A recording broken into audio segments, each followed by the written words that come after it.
अच्छा तोता और चोर तोता। एक जंगल में नदी के किनारे एक बरगद का पेड़ था। उस पेड़ पे दो तोते रहते थे।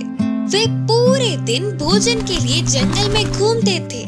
एक दिन उनके भोजन ढूंढते समय अचानक एक शिकारी के बुने हुए जाल में फंस गए।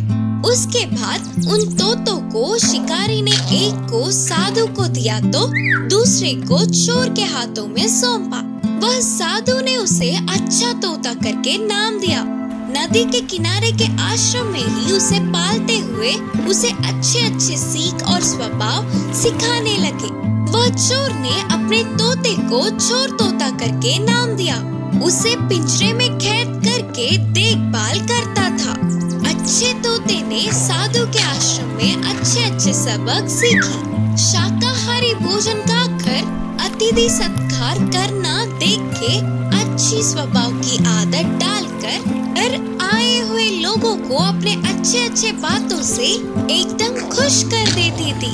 चोर तोता चोर के घर में घटिया बोल को सुनने पर दिन ब दिन बुराई सीखकर उस चोर के घर आए हुए लोगों को गालियां देकर दूसरे लोगों को गुस्सा दिलाने का काम करती थी। इस तरह वे दोनों तोतों ने अपने आसपास की स्थिति से और उन्हें पालने वालों के स्वभाव और संस्कारों से उन सीखों को सीख रहे थे। थोड़े समय बाद पिंजरे से बचने वाली चोर तोता और इधर साधु की स्वतंत्रता छोड़ने पर दोनों जंगल में अलग जगहों में पहुंच गए।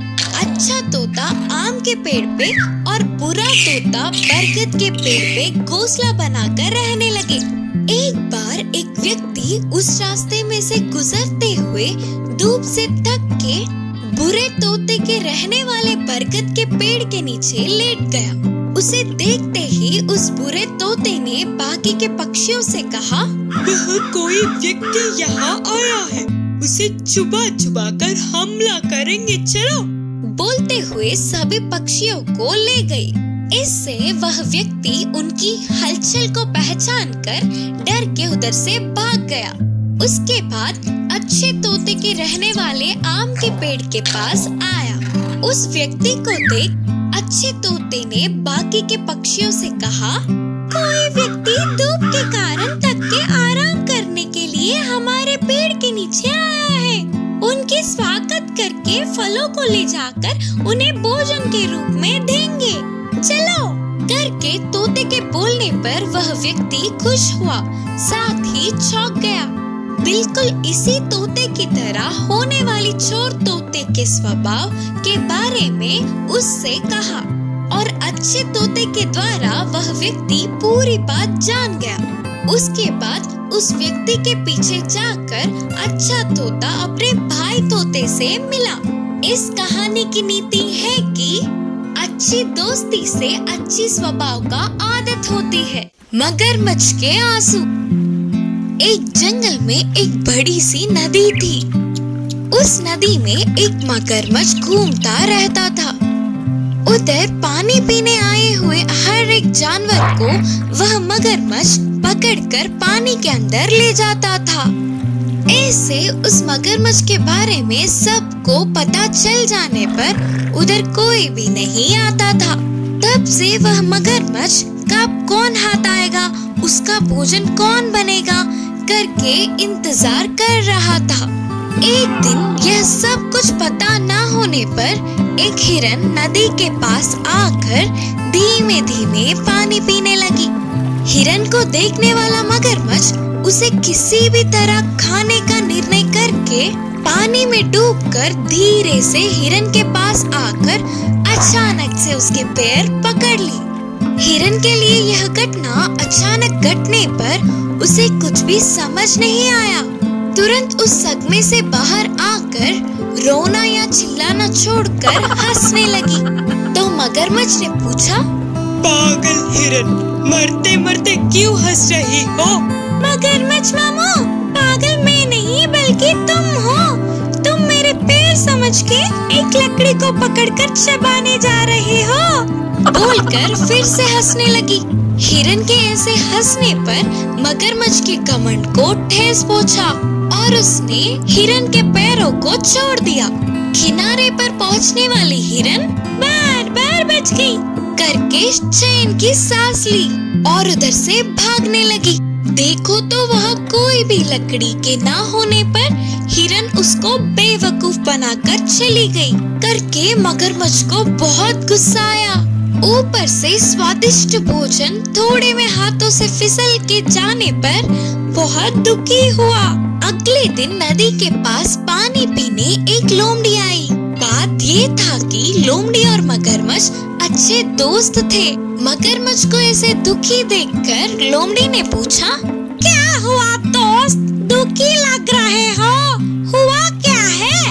हिरन ने उसे बेवकूफ बनाकर कैसे बच के निकल गई करके पूरी बात बताकर मगरमच्छ ने आंसू बहाए। अरे नहीं, ऐसा हुआ क्या? तब तो दुख होगा ना, लेकिन तुम ये भूल गए कि मैं हूँ तुम्हारा दोस्त। अभी जाकर उस हिरन को बातों में फंसाकर इधर ले आऊंगा, बोला लोमड़ी। फिर हिरन के आने पर मगरमच्छ को क्या करना है यह सब उसकी खान में उपाय बताकर लोमड़ी चल पड़ी। आखिर में लोमड़ी ने एक जगह पर हिरन को पकड़ ही लिया। हिरन दोस्त, लगता है किसी चीज के लिए ढूंढ रही हो। मैंने कच्ची घास को बहुत खा लिया, ऊपर से इस धूप से बहुत प्यास लग रही है। कहीं तो भी पीने के लिए पानी दिखेंगे तो अच्छा होता करके ढूंढ रही हूँ। हमारे पास में ही पीने के पानी का नदी है ना? ना बाबा ना, उस नदी में मगरमच्छ है। हाँ तुमने सही कहा, लेकिन वो तो कल की बात थी। आज वह मगरमच्छ मरा पड़ा है। मैं सुबह ही नदी के पास गई थी और देखा कि वो मरा पड़ा था, तो बिंदास पानी भी पिया। तुम्हारी बात को मैं मान नहीं पा रही हूँ, तो फिर चलो तुम अपने आंखों से स्वयं देखकर पानी भी पी लेना, बोलकर लोमड़ी अपने साथ हिरन को ले गई। हिरन ने दूर से ही देखा कि मगरमच्छ मरा पड़ा था। फिर से पक्का करने के लिए और नजदीक गई तो उसमें कोई भी हलचल नहीं थी। फिर भी हिरन को शक था तो अपनी बुद्धि से बोली, अगर मगरमच्छ सच में मर गया तो उसके मुंह से उफ उफ के आवाजें आते हैं ना। हिरन को मनवाने के लिए मगरमच्छ उफ उफ उफ करने लगा। तुरंत हिरन दूर भागकर बोली, रोको, तुम्हारा ये नाटक। मरा हुआ कोई भी जानवर आवाज करता है क्या? मेरे बातों को दूसरी बार मानने वाले मगरमच्छ की मासूमियत से सच में हंसी आ रही है। बाप रे बाप, अभी भी मेरी बुद्धि से बच गई। अब से बहुत सतर्क रहना होगा, बोलकर उधर से झट से भाग गई। इससे मगरमच्छ और लोमड़ी एक दूसरे को देखते रह गए। इस कहानी की शिक्षा है कि उस हिरन की तरह हम भी अपने बुद्धि से काम लेंगे तो कितनी भी बड़ी मुसीबत से बाहर निकल सकते हैं। नाचने वाला बंदर। एक जंगल में एक बंदर था। वह बहुत ही शैतानी था। बाकी के बंदरों से खुद को महान समझता था। हमेशा सभी बंदरों से अपनी तारीफें करवाता था। वह उन सब से महान था ना, तो कभी कभी भीड़ से दूर जंगल में अकेले घूमता था। इसी जंगल में एक बहुत चालाक लोमड़ी थी। वह भोजन के लिए सारी जगहों में घूमती थी। उसका आना देख लोमड़ी के हाथ लगेंगे तो काम खत्म करके बाकी के छोटे छोटे जानवर बच के निकल जाते। इससे वह पेट भर का भोजन खाकर बहुत दिन हो गए। एक दिन खाने के लिए ढूंढ रहे लोमड़ी को बहुत सारे फलों से एक आम का पेड़ दिखा। उन आमों को देखते ही उसे खाने की इच्छा जागी। इस पेड़ के आम बहुत स्वादिष्ट होते हैं करके सबके मुंह से सुना था। आज किसी भी तरह इन्हें खाकर मेरी भूख को बुझाना ही होगा करके सोची लोमड़ी। लेकिन आम इतने ऊंचाई में थे कि उसको नहीं मिले। फिर भी उछल उछल कर उन आमों को लेने की कोशिश की। कितना उछलने पर भी फल नहीं मिल रहे थे, लेकिन ऐसे स्वादिष्ट एक आम को तो खाना ही है करके दृढ़ निश्चय किया। ऐसे बार बार कोशिश करती रही। इस लोमड़ी को देख पेड़ पर बैठा शैतान बंदर गिर गिर के हंस पड़ा। उस बंदर को देखते ही लोमड़ी को एक चाल सूझी। ओ मेरे सुंदर सा प्यारा सा बंदर दोस्त, तुम्हें ना देखने वाले इन हाके किस बात की, और तुम्हारी तारीफें ना करे तो ये मुंह किस काम का। बोलते हुए शुरू किया। पहले से ही तारीफों से फूलने वाला बंदर लोमड़ी की बातों से और उबर गया। तुम्हारे चलने से ही मोर नाचना सीखेगी। तुम चलने से अच्छा उस पेड़ पे नाचोगे तो उसकी सुंदरता एक अलग ही बात होगी। मुझे तुम्हें पेड़ पर नाचते हुए देखना है करके लोमड़ी के बोलते ही वह बंदर खुशी से उस पेड़ पे इधर उधर उछलने लगा। इससे बहुत सारे आम नीचे गिरे। लोमड़ी की खुशी का ठिकाना ही न रहा। उन सारे फलों को टोकरी में डालकर बोली, अरे ओ टेढ़ी बंदर, तेरी पागल को देख नहीं पा रहे हैं, बस कर अभी। बोलते हुए और चार बातें सुनाकर उस फलों के टोकरी को लेकर उधर से झट से भाग गई लोमड़ी। अचानक घटित इस घटने से शैतान बंदर चौंक गया। इस कहानी की शिक्षा है कि तारीफों से उबरना नहीं। अनोखा जानवर। एक जंगल में सभी जानवर मिलजुल कर रहते थे। उनका राजा शेर भी उनके साथ बहुत अच्छे से रहता था।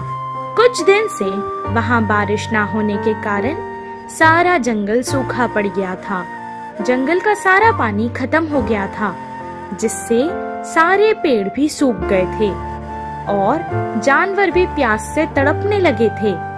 एक दिन इस सब से छुटकारा पाने के लिए सभी जानवरों ने एक साथ कुछ उपाय के बारे में सोचने के लिए एक सभा बुलाई। शेर ने कहा, पानी ना होने के कारण और धूप से हम सभी को बहुत परेशानी हो रही है।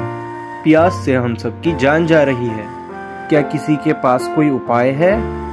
हाँ, पीने को पानी नहीं है, खाने को कुछ खाना भी नहीं है। अगर ऐसा ही रहा तो हम मर जाएंगे। मैं अकेला कुछ नहीं कर सकता, पर आप सब फिक्र मत करो, हम सब मिलजुल कर कुछ ना कुछ उपाय निकाल लेंगे। वो सब अपने अपने घर वापस चले गए। कुछ देर बाद वहाँ एक अनोखा जानवर आया। उसका सर शेर की तरह था, चेहरा हाथी की तरह था, शरीर हिरन के जैसा था और पूंछ लोमड़ी की जैसी। उसको देखकर हिरन ने कहा, कौन हो तुम?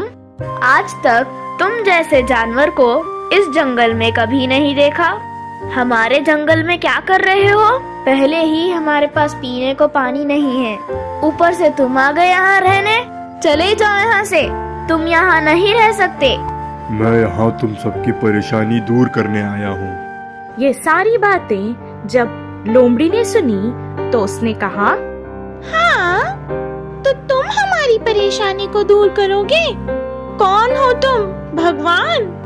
किसी की परेशानी दूर करने के लिए उसके जैसा दिखना जरूरी नहीं, सिर्फ अकल की जरूरत होती है, जाति की नहीं। तुम कहना क्या चाहते हो? हमारे राजा जी के पास दिमाग नहीं है? तुम्हारी इतनी हिम्मत? तुम रुको तो जरा, मैं अभी ये बात राजा जी को बताती हूँ। इतना कहकर लोमड़ी वहाँ से भाग गई।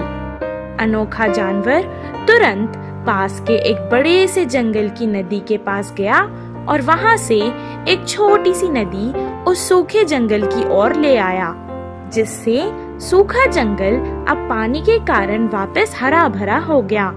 जैसे ही सारे जानवरों ने ये देखा तो उसके पास आए और खुशी खुशी उसके आसपास घूमने लगे। शेर भी वहाँ आ गया और कहने लगा, आहा, हमारा जंगल फिर से हरा भरा हो गया। कितना अच्छा लग रहा है सब कुछ। अब हमें डरने की कोई बात नहीं है, सब कुछ ठीक हो गया है। जाओ अब तुम सब खुशी खुशी रह सकते हो। पर जाने से पहले एक बात तो बताओ, ये सब हुआ कैसे? मैं ही हूँ महाराज, ये सब मेरे ही उपाय के कारण हुआ है। क्या कहा तुमने? तुम?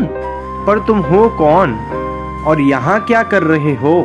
तुम्हें आज से पहले तो इस जंगल में कभी नहीं देखा। तुम इतने अजीब दिखते हो। तुम किसके दोस्त हो? आखिर कौन से जानवर हो? सब जानवर इनाम के लालच में कहने लगे, महाराज, ये मेरा दोस्त है। इसकी पूंछ तो देखिए, बिल्कुल मेरी जैसी है। नहीं नहीं, ये मेरा दोस्त है। देखिए राजा जी, उसके शरीर पर भी मेरी तरह निशान है। नहीं, ये तुम्हारा दोस्त नहीं है, ये मेरा बेटा है। देखो, उसका शरीर भी मेरे जैसा बड़ा है और उसके चेहरे पर देखो, सूंड और दांत मेरे जैसे ही है। उन सब की बातें सुनकर अनोखा जानवर बहुत दुखी हुआ और कहने लगा, मैं तुम सब में से किसी का दोस्त नहीं हूँ, किसी का बेटा नहीं हूँ। जैसा तुम सबने पहले कहा, मैं बस अनोखा जानवर हूँ। उसकी बात सुनकर शेर ने कहा, अच्छा ऐसा है तो ठीक है। मैं इस जंगल का राजा ऐलान करता हूँ कि आज से तुम हमारे राजा हो। आज से हम सब तुम्हारी बात सुनेंगे। तुम इतने होशियार हो और इस जंगल को ऐसे ही राजा की जरूरत थी। लोमड़ी ने हिरन से कहा, अब से ये हमारा राजा है। वाह, इसकी तो किस्मत बहुत अच्छी है। कल तक तो हम इसे जानते भी नहीं थे और आज ये हमारा राजा बन गया है। इसके पास किस्मत के साथ साथ अक्ल भी बहुत है। हमें इससे बचकर रहना होगा। अगर हम अपनी सोच को अच्छा रखेंगे तो हमारी जिंदगी भी अच्छी रहेगी। हमने उसके शरीर को देखकर उसके एक एक अंग को हमारा है कहकर लड़ने लगे। ये सब सिर्फ इनाम के लिए। अब तुम सब समझे, जीतने वालों के लिए पहचान में होना जरूरी नहीं, वो अकेले ही अपनी पहचान बना लेते हैं। आज से वही हमारा राजा है, हमें उसकी इज्जत करनी चाहिए। इसी से हमारी और जंगल की खुशहाली बनी रहेगी। सारे जानवर हाथी की बात सुनकर खुश हो गए और वापस अपने अपने घर चले गए। इस कहानी से हमें ये शिक्षा मिलती है कि अक्ल लगाने से कोई भी परेशानी का हल मिल जाएगा।